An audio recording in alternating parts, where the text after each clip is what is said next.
Olá, minha amiga, meu amigo, hora do nosso encontro nesta quarta-feira, 23 de julho, dia do policial rodoviário, que não é apenas um guarda de trânsito, é o policial mesmo que faz um excelente trabalho contra o crime nos arredores do Rio de Janeiro e principalmente em estradas que fazem ligação com fronteira, principalmente fronteira do Paraguai. Aprende muita droga.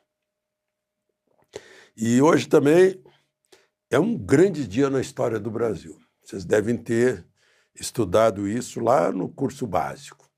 O golpe da maioridade. Como se sabe, em 1831, o imperador, que proclamou a independência do Brasil, viu que o irmão dele estava querendo usurpar a coroa, que seria da filha dele, e largou tudo, abdicou e foi embora para Portugal. Lutou, venceu, tem um monumento a ele lá no Rossio, em Lisboa, e do lado o teatro com o nome da rainha nascida no Rio de Janeiro. A rainha de um reino europeu nascida no Rio de Janeiro. Mas, enfim, aí ficou o filho dele, menino. A Constituição de 1824 dizia que para assumir o trono só com 18 anos. Ele estava com 13 e ninguém mais aguentava a instabilidade política, porque ficaram 3 na regência, no lugar do imperador, mas sem algumas prerrogativas do imperador, por exemplo, poder moderador não tinha, mas começou a se diluir o império, problemas políticos muito sérios, depois ficou uma única regência, né? E estava lá o Antônio Carlos dos Andrada, né? De Andrada e Silva, e acabou, vamos dar um golpe aqui e vamos declarar o imperador que tem maior idade. E aí Pedro II assumiu o trono por quase 50 anos. Foi até a proclamação da República. Bom, e para quem não viu ontem à noite a minha entrevista no programa Conversando com Augusto Nunes, da Oeste, eu deixo aqui o link e convido para assistir, que, modéstia à parte, eu achei um belo programa, inclusive pelas surpresas a que eu fui submetido. Está aí o link. Aproveitem quando tiverem tempo. O programa tem 1 hora. E se você lembrar de se inscrever, inscreva-se aí. E ao final não esqueça de deixar o gostei ou não gostei.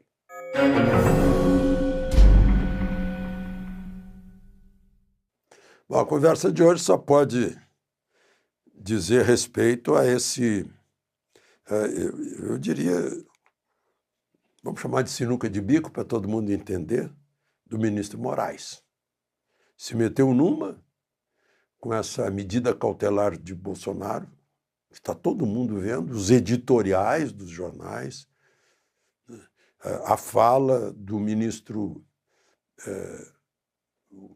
Marco Aurélio Mello, que já foi presidente do Supremo, o ministro Fux, o voto do ministro Fux, né? Vocês já sabem de tudo aqui, porque eu já falei com vocês sobre isso, né?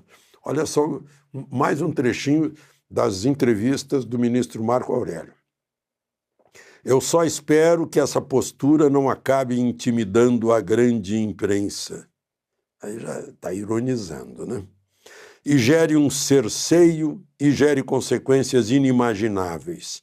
Não se coaduna com o Estado democrático de direito o que vem ocorrendo.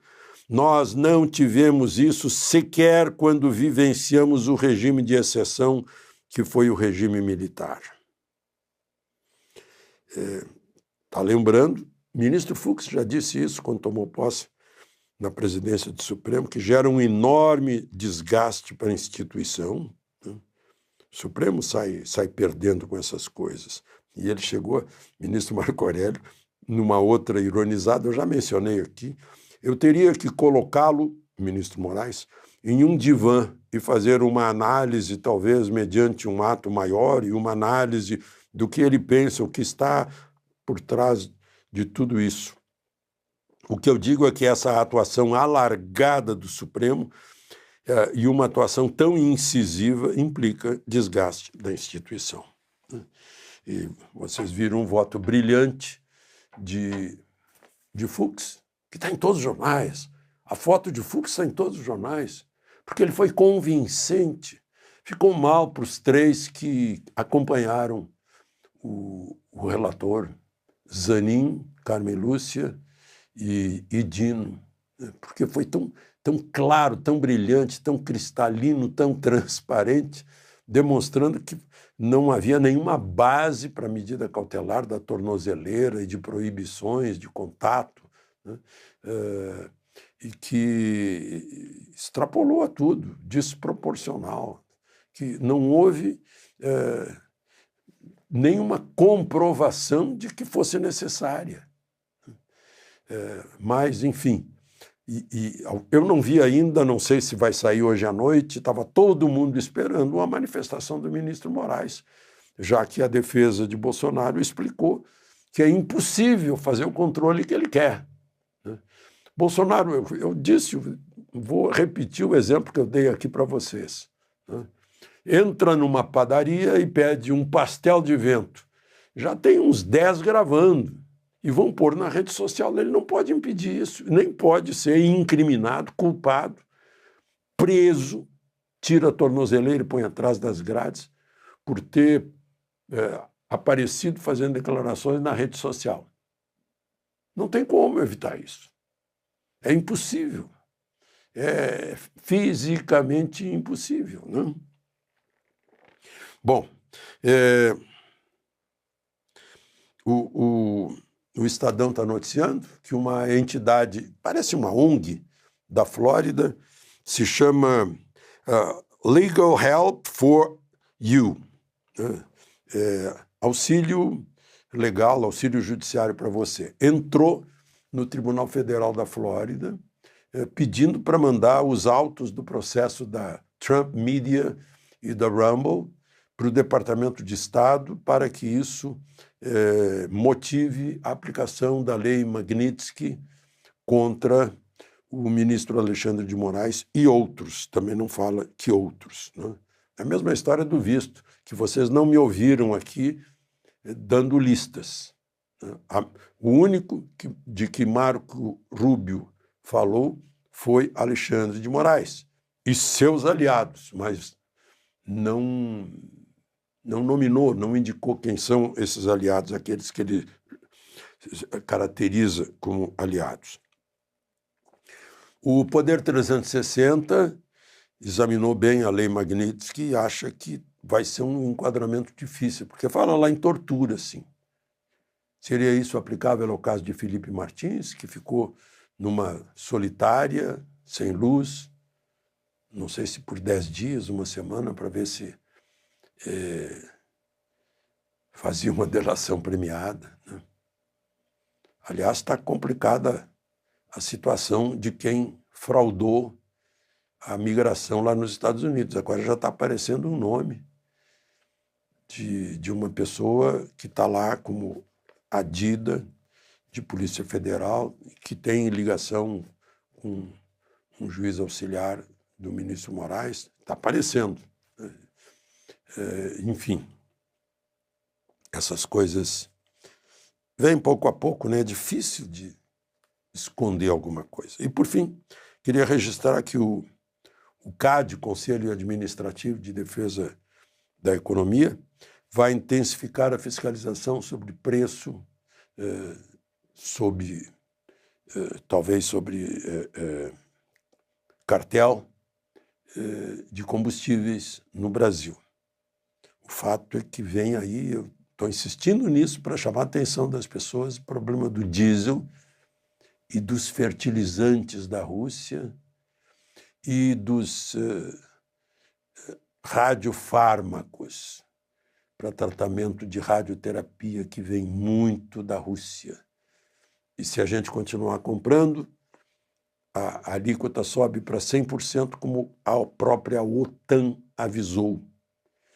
Então, se a gente for comprar diesel, mais diesel dos Estados Unidos, só para vocês saberem, né, no governo Lula compraram 12 bilhões de dólares em diesel russo e 5 bilhões dos Estados Unidos. As nossas refinarias não dão conta da demanda de diesel aqui no Brasil. E fertilizante também. Vocês lembram que Bolsonaro foi a Kiev, depois foi a Moscou para garantir o fornecimento de fertilizantes para o agro brasileiro. E vem muito fertilizante. Eu estava vendo aqui quantas milhões de toneladas em fertilizantes, é muita coisa. 11 milhões de toneladas no ano passado. É necessidade para o agro. Se encontrar outras fontes, de diesel e de fertilizante, o preço vai estar mais alto, porque o preço russo é mais baixo. Por exemplo, o preço do diesel americano é mais caro, bem mais caro, 40 centavos por litro, mais caro, e que vai numa cascata, pode dar R$1 por litro, ou americano. A gente pode procurar nos países árabes, talvez. Então, aí é o seguinte, né? Vai recrudescer, porque o Brasil está entrando na Organização Mundial do Comércio contra os Estados Unidos e entrando no tribunal, na Corte Internacional de Justiça da ONU, contra Israel. Parece que a gente fica provocando, né? O Brasil está escolhendo como parceiros, Estado a Estado, os amigos de Lula. Lula gosta do Putin, gosta do Xi Jinping, gosta do Ayatollah, do Maduro, do Ortega, do cubano, né? Do Evo, do Petro, né? E aí eu fico com saudade lá do Silveirinha, Azeredo da Silveira, do Saraiva Guerreiro, do Gibson Barbosa. Eram tempos de pragmatismo responsável. Entrou o governo militar em 64 e manteve relações com a União Soviética. Depois, no governo Geisel, foi o primeiro a reconhecer o governo socialista de Angola, né? E no governo Geisel também reconheceu a China como una, não China e Taiwan, não. Taiwan faz parte da China, reconhecido. Era pragmatismo responsável, porque, em primeiro lugar, os interesses do país. A ideologia vinha lá em último lugar. Hoje não é assim. De Brasília, Alexandre Garcia.